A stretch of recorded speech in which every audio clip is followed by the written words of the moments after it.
So here at Disney's Animal Kingdom, we have over 200 species of animals, and less than half of those actually live in Kilimanjaro safaris. I feel it is really important for people to take their time. As guests enter into Disney's Animal Kingdom, they're immersed into nature, and immediately you might find animals that you had no idea were living here.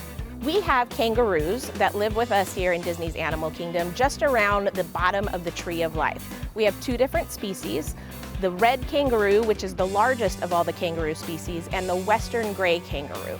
Something that's really fun to learn about kangaroos is that you can call the males boomers and the females flyers. The males do these huge hops, kind of like a big boom. It's really fun to watch, and I highly recommend asking any wilderness explorer or cast member you might see to get more fun facts about them.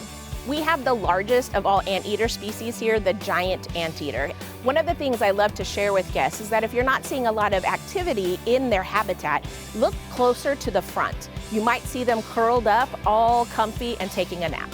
When guests enter Dino Land, they probably aren't expecting to see dinosaurs, but you can see some amazing animals. One of my favorites is Marley, our American crocodile. He's been here for over 20 years and he's doing really well. And something I find so great about him is not many people are going to think that he can be trained.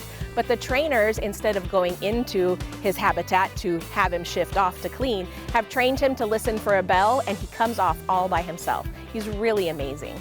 Naked mole rats are a very unique species, and you can find them on the Gorilla Falls Exploration Trail in Africa.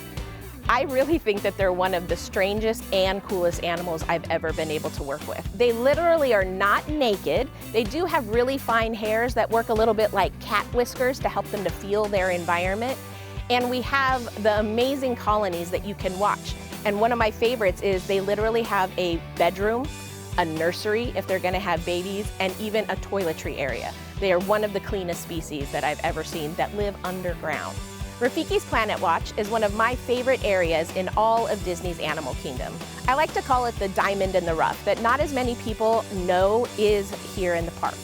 You do need to take the train from Africa all the way up to Conservation Station, which is a really fun ride because you might see some backstage areas that not everybody knows are available to see as well.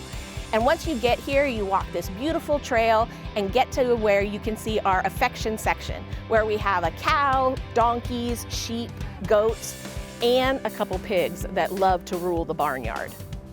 If you're looking for a unique animal that you might not expect to see at Disney's Animal Kingdom, I recommend looking for Bruce. He's our Perun shark catfish. He's definitely not a shark, even though he may have been named after a very famous one. He is more of a catfish. And something that is amazing, just like Marley the crocodile, he is trained by his trainers so that he can be fed daily, as well as taken measurements, weights if he needs to, and his general care. So if you're ever looking for something fun, I highly recommend trying to see if they're doing training with Bruce.